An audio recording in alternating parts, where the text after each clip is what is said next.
Et là, on nous dirait, ouais, mais non, LinkedIn, c'est Microsoft, c'est pas bien, c'est le capital. Ta gueule! C'est efficace. Et oui, le capital est efficace. Et le socialisme ne l'est pas. Le socialiste, c'est celui qui demande à table une part de gâteau toujours plus grosse, sans jamais vouloir apprendre à cuisiner. France Travail, la fraude publique du siècle, hein. Bon, désolé pour le pléonasme. Notre ami Sarah Knafo vient de publier une petite enquête, évidemment, sur France Travail. Et à quel point, eh bien, c'est une fraude publique qui nous saigne tous, c'est-à-dire un organisme qui nous demande de l'argent directement sur notre salaire avec en résultat, eh bien, 0.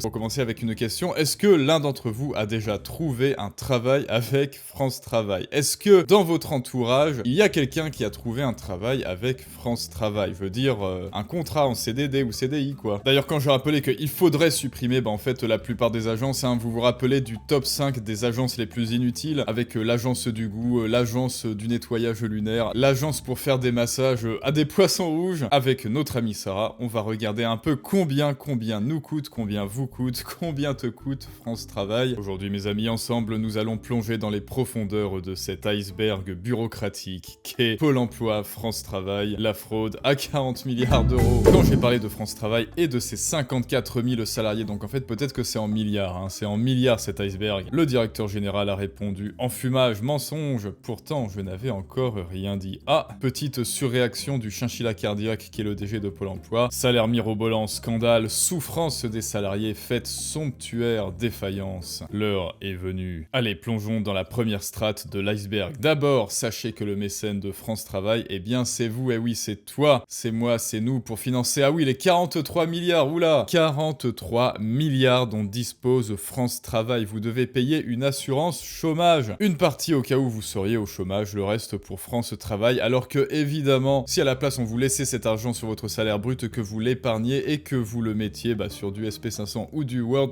évidemment, ça serait votre assurance chômage et je peux vous garantir que ce serait plutôt cossu. Une partie où vous seriez au chômage, le reste pour France Travail. Et donc, c'est 4% de votre salaire tous les mois. France Travail, c'est notre argent, ton argent, mon argent. Or, quand une agence est financée par le fruit de notre travail, de ton travail à toi, qui ne doit pas hésiter à lâcher son plus beau pouce bleu si ça n'est déjà fait et à t'abonner, car plus on est d'abonnés et plus le directeur de France Travail sera en sueur, et ça n'a pas de prix. Eh bien, allons-y, plongeons, on est là pour faire de l'apnée parce que cet iceberg est absolument énorme. Alors, qui est ce directeur général de France Travail? Voilà, un petit plot twist. Qui est ce Nazgûl qui opère dans l'ombre, ce roi sorcier qui chevauche les plaines ténébreuses de Minas Morgul? Monsieur Thibaut Gulli. Ah merde. Je m'y attendais pas en fait, bordel. Tu as Roi Sorcier d'Angmar, Aragorn, Denethor et là, Gulli. Thibaut Gulli, j'espère qu'il reste pas trop de temps devant la téloche, qui se multiplie dans les médias comme dans un véritable plan de communication de crise. Ah bah oui, évidemment. Quand la crise sonne à votre porte, c'est en fait le hurleur qui vient vous dire « Non, t'inquiète pas, ça va bien se passer ». Pour m'attaquer parce que je fais mon travail, ami d'Emmanuel Macron, Monsieur Gulli, avec pour suppléante la fille de Jean-Michel. Un engagement politique qui n'a manifestement pas nu à sa carrière. Ok, donc Monsieur Gulli, le méchant de cette histoire, désolé, on peut pas mieux faire que Monsieur Gulli, c'est le roi sorcier de cette histoire, eh bien il a peut-être été pistonné par la fille de Jean-Michel. Patience, vous connaîtrez bientôt le salaire d'un DG de France Travail. Attention, Monsieur Gulli, mais comment tu veux lire sérieusement alors que le mec s'appelle Gulli? T'inquiète pas, des agences publiques qui servent à rien, on en a des milliers, tiens, tu veux être DG de l'agence pour les poissons rouges? Non, t'es sûr, tu t'appelles Monsieur Gulli pourtant, non? Bon tant pis. En 2020, il est nommé haut commissaire à l'emploi.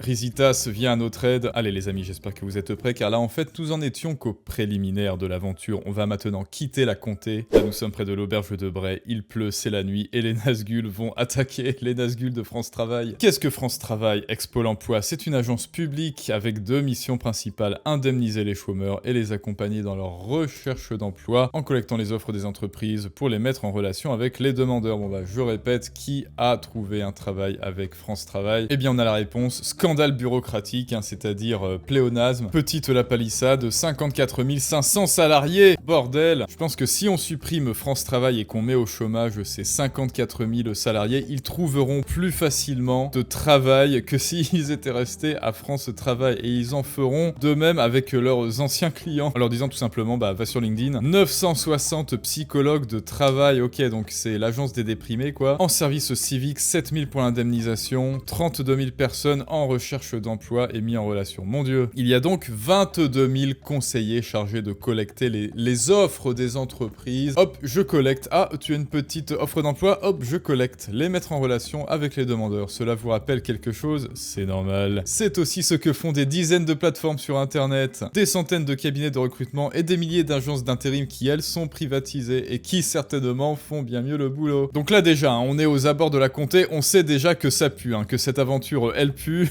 que cet anneau qu'on doit jeter dans le volcan, bon, en fait, c'est l'anneau de France Travail. On comprend bien que cet anneau en or qu'on nous a vendu comme l'anneau ultime, bon, bah, c'est une fraude et qu'il faut absolument le jeter de toutes nos forces dans le volcan parce que c'est une merde. L'anneau de France Travail, viens mon bon Sam, cette fraude, il faut la jeter dans la montagne du destin. Mais c'est avec notre argent que France Travail emploie 54 000 personnes, soit 3 fois plus que LinkedIn, qui emploie 16 000 personnes dans le monde entier à l'échelle globale du monde, accueille 900 millions d'utilisateurs dont 30 en France et permet chaque minute à 8 personnes d'être embauchées. Autrement dit, si l'État a la place de financer France Travail, fermer France Travail, de Néo qui a une petite formation, comment utiliser LinkedIn, eh bien ce serait beaucoup plus efficace et il y aurait moins de chômeurs. Et là on nous dirait ouais mais non LinkedIn, c'est Microsoft, c'est pas bien, c'est le capital. Ta gueule! C'est efficace, et oui, le capital est efficace et le socialisme ne l'est pas. Le socialiste, c'est celui qui demande à table une part de gâteau toujours plus grosse sans jamais vouloir apprendre à cuisiner. Ça vous intéresse une comparaison? LinkedIn, 16 000 employés dans le monde entier, 0 € d'argent public. France Travail, 54 000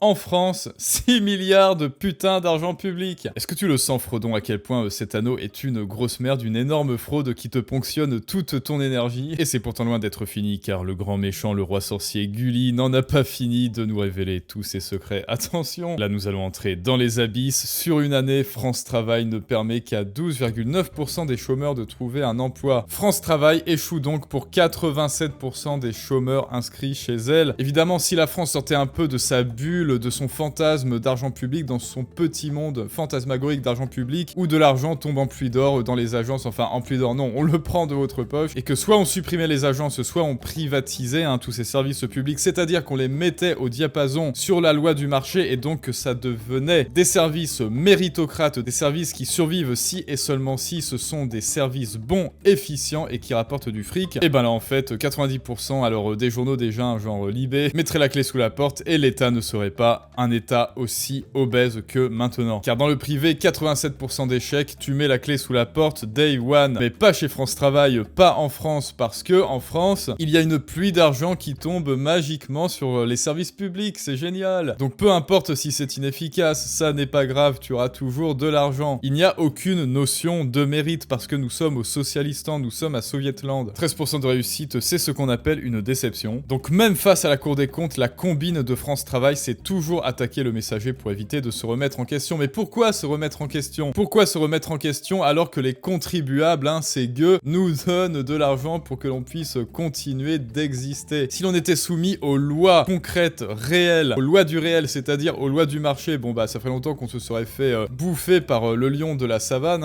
mais non, nous vivons dans le monde des bisounours où on aura toujours de l'argent parce que les Français sont les bonnes poires qui nous financent pour que l'on puisse continuer de masser des poissons rouges. Donc maintenant que nous savons qui est Monsieur Gulli, nous pouvons aller dans le Mordor. Est-ce que vous êtes prêts? Accrochez-vous, Monsieur Gulli, c'est la dernière ligne droite, il sort son épée, il sort sa masse d'armes, aucun homme ne peut le tuer et il devient toujours de plus en plus énorme grâce à votre fric, à votre énergie. Mais heureusement, Sarknafo retire son casque, te sort un petit « je ne suis pas un homme » et lui plante son épée dans le crâne. Donc le problème, c'est que personne n'accuse France Travail de ne pas mettre les moyens, bien au contraire, ces moyens sont énormes. Avec notre argent, rappelez-vous les 40 milliards, et cet argent, il n'en prend pas du tout soin, il le dilapide, il le gaspille à 87%. Quant au résultat, Monsieur Gulli n'ose pas contester mes chiffres, alors il bafouille sur TPMP. Oui, 12%, bon, Sarah, elle va sortir des rapports de l'INSEE là, ou je sais pas quoi, oui, c'est-à-dire le réel. Mais je l'invite dans une agence qu'elle voit la réalité derrière les chiffres, haha. Et le chiffre, c'est le réel, Gulli. Qu'est-ce que t'as appris en regardant les Totally Spies, Gulli? Manifestement, devant les arguments d'une telle pauvreté, et qui révélaient de telles défaillances, les téléspectateurs ne se sont pas trompés. Autre argument de Monsieur Gulli, là c'est bon, c'est le combat épique final. Il nous donne uniquement un chiffre de 4 millions de contrats signés, c'est pas rien. Alors qu'en 2022, c'est 47 millions de contrats qui ont été signés en dehors de France Travail, dans le secteur du privé. Ouah, c'est pas rien 4 millions, n'est-ce pas? Et petit bonus, les fameuses fiestas fiesta de Monsieur Gulli en Mordor, avec les Nazgûl qui bougent, qui checkent leur boutique. Chez France Travail, on aime les fiestas. Et oui, le Canard enchaîné nous apprend que les dirigeants sont tellement fiers de leurs résultats, 4 millions, 87% d'échecs, oui, qu'ils se payent des réceptions à 300 000 € avec notre argent. Quelle entreprise privée se permettrait de telles dépenses pour fêter de tels résultats? Une fiesta à 300 000 balles, voilà ce qu'on fait avec ton fric, Jean-Kévin. Nicolas, 30 ans, voilà ce qu'on fait de ton argent sur ton salaire, ponctionné sur ton salaire. Gulli, il le prend et il check son bouti en chantant « Vive le socialistan !» Et on apprend que le salaire du roi sorcier Gulli est de 20 000 balles par mois, c'est pas mal. On serait bien curieux de savoir ce qu'il en fait. 20 000 € par mois pour 87% d'échecs dans le privé, dans un pays qui tourne bien, qui est sain, qui ne dépend pas de l'argent magique, ça n'est pas possible. Ces gens font la fiesta avec votre fric, mais merde! Et après ils sont là, oui, en fait, on n'a pas de travail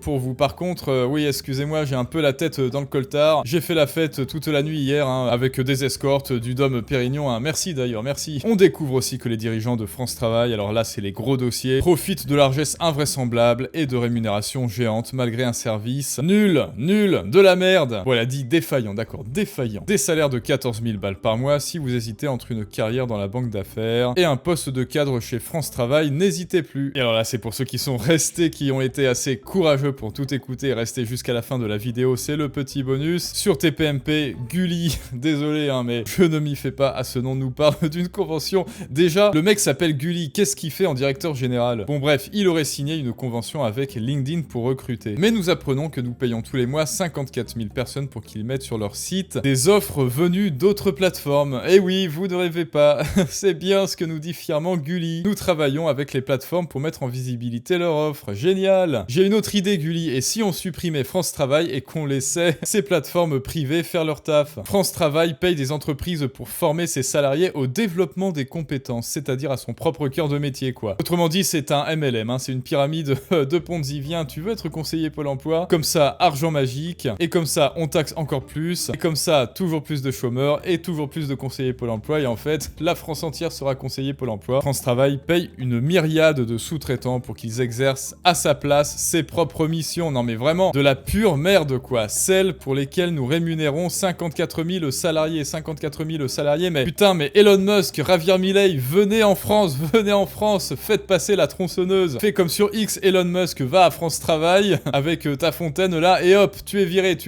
L'agence va par exemple jusqu'à payer des entreprises, mais bordel, pour qu'elles effectuent à sa place les entretiens avec des demandeurs d'emploi. Donc en fait, on les rémunère, mais en fait c'est le privé qui fait leur boulot à leur place, quoi. Donc France Travail est une agence fantôme qui ne sert à rien et qui baisse votre salaire de 4%. Voilà. Le gouvernement détourne des allocations chômage pour engraisser des entreprises privées. Bon bah voilà, si vous n'êtes pas encore convaincu que le problème en France, c'est le public, c'est l'État, une maman obèse, en obésité morbide, qui demande toujours plus de frais humains, parce que c'est une vieille mégère qui n'a aucune emprise sur elle-même et sur son appétit d'ogre, et qu'il faut soit débrancher, ah oui je sais c'est triste, il faut débrancher l'appareil, soit sortir la tronçonneuse et dégraisser dans le mammouth, et en fait Afouera France Travail, Afouera l'agence des poissons rouges, Afouera l'agence du département du goût là, et privatisation et LinkedIn, voilà. Soumission aux lois du marché. On arrête de vivre dans le monde des bisounours et on se soumet à la loi du marché, et donc à la méritocratie, et donc à l'efficience. Et donc les agences qui ne sont pas efficaces et qui ne méritent pas de vivre, eh bien ne vivront pas. Oui je sais c'est dur, mais la vie est dure. Dur mais juste, au moins nous vivrons dans un monde juste et avec certainement plus de fric sur ton compte en banque. Il faut arrêter cette machine infernale, technocratique, immédiatement. Couler une dalle en béton sur les services publics et repartir sur des bases saines. Donc maintenant, n'hésite pas à me dire ce que toi tu en penses de ces machinations pour engraisser cet état nourrice qui devient toujours de plus en plus énorme, tant et si bien qu'elle nous étouffe en occupant la pièce entière et en apportant aucune valeur. Je vais aussi faire aujourd'hui une vidéo d'analyse pour le tout nouveau programme Pouvoir Persuasif. C'est mon tout nouveau programme pour augmenter ton intelligence sociale et relationnelle, te connecter aux autres, les comprendre et te faire comprendre, faire passer ton message de l'ombre à la lumière, faire valoir tes idées et augmenter ton influence sur le monde, briser les défenses et déclencher l'action chez les autres. Et tu pourras toi aussi donc ouvrir les esprits et leur montrer entre autres que Pôle emploi c'est vraiment de la merde. En bref, augmenter ton pouvoir de persuasion. Il y a donc l'offre spéciale abonné. Tu vois, tu peux l'avoir pour une bagatelle, mais c'est jusqu'à ce soir minuit, ça se termine minuit. C'est pour vraiment rien, je pense qu'on peut pas aller plus bas, donc profite-en pour le choper acheter avant qu'ils ne reviennent au prix normal, donc c'est jusque ce soir minuit. Plus de détails en description et en commentaire comme d'habitude, et à très bientôt pour une prochaine analyse du monde moderne, mais ça,